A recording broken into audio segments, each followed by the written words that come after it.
Hey everyone, what's up? After the Battle of BC last week, a lot has changed. What I thought was a closely contested battle among 4 competitors for the title of the best player in the world has now shifted, and Spargo has become the undisputed number 1, at least for now. And for me personally, that's a crazy timeline to live in. MKLeo has been the best player in Ultimate since the game's release. He was also the top player towards the end of Smash 4, and ever since he has consistently maintained his position as the best. Personally, I always felt like he was a deserving number 1 player. Leo has never come across as arrogant or toxic about his skill, although he has displayed some edginess in recent times. For instance, when he tweeted against Zomba, after Zomba won against him at Battle of BC, and when he won Ludwig's Invitational pretty dominantly. However, it seems like he's currently facing some challenges. He appears to be going through a character crisis and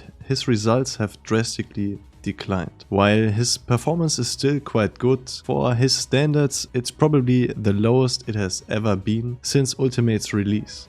Spargo, on the other hand, has been making waves since his victory over Void back in the days, but his prominence really skyrocketed when COVID hit and online tournaments became the primary competitive platform for Smash. Starting as the number 1 player online, he also became the best offline player.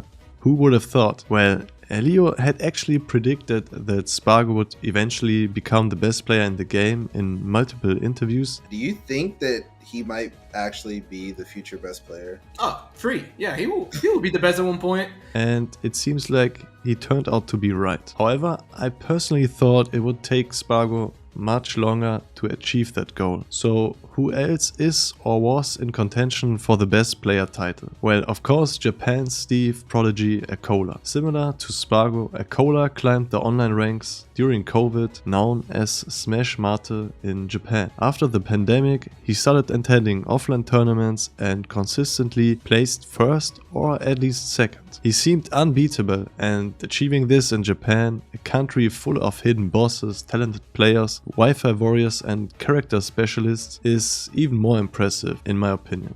However, recently Akola hasn't been as dominant. I know I'm kinda exaggerating, but it appears that players have adapted to the Steve matchup and his playstyle, at least some of the top players. Additionally, a potential Steve ban is looming over the Smash community, which could severely impact Akola at any given time. But his biggest hurdle at the moment is none other than Spargo, whom he hasn't beaten since Ludwig's Invitational. Spargo lost the set last hit 2-3 despite pretty much starting game 5 with only 2 stocks, since he immediately SD'd, so it was a rather lucky set win for Akola back then, and now Spargo has beaten him dominantly every time, to the point where Akola actually feels forced to switch characters when facing Spargo, instead of relying on his good old Steve. But so far, he hasn't found much success with this approach. Considering that Spargo consistently beats Akola, it's hard to imagine a scenario where Akola claims the number 1 spot. So who else was or is in the conversation of being the best player? Well,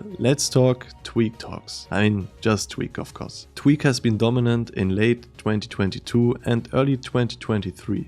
After an impressive victory at Port Priority, where he embarked on one of the longest losers runs in Smash history. He secured 2nd place at main stage, only losing to Spargo. He continued his strong performance by finishing 2nd again at the scuffed World Tour, once more falling short against Spargo. However, Tweak's redemption came at Let's Make Big Moves 2023, where he showcased his skills by defeating top players such as Anathema, Riddles, Leo and Spargo twice. In that remarkable run, Tweak overcame all his bracket demons and defeated the 2 best players at the time, achieving a flawless record of 10-0. However, following that impressive streak, shades of the old Tweak, as I will call it, resurfaced. At Battle of BC, for example, he placed 9th after losses to Meister and Zomba. Considering all these factors, it becomes evident that Spargo currently holds the number 1 spot. For me, it's really astonishing how he tweeted about it, received criticism, and then actually achieved it. With his recent victories at various tournaments, Spargo has undeniably demonstrated his exceptional skill.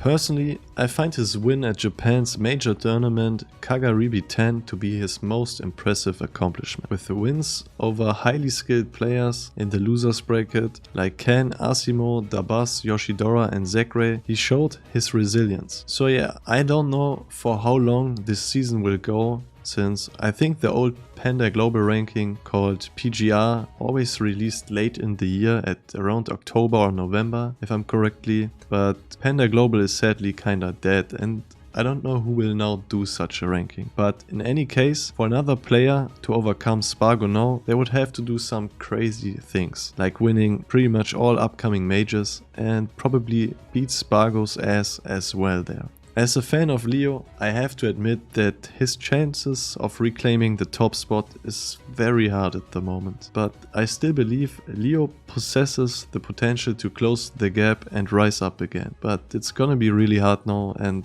I don't think he wants it bad enough at the moment. But anyways, let me know in the comments what you think. Is Spargo the best player in the world or do you think otherwise? And who has the best chance of taking it away from him? As always, thanks for watching. Peace.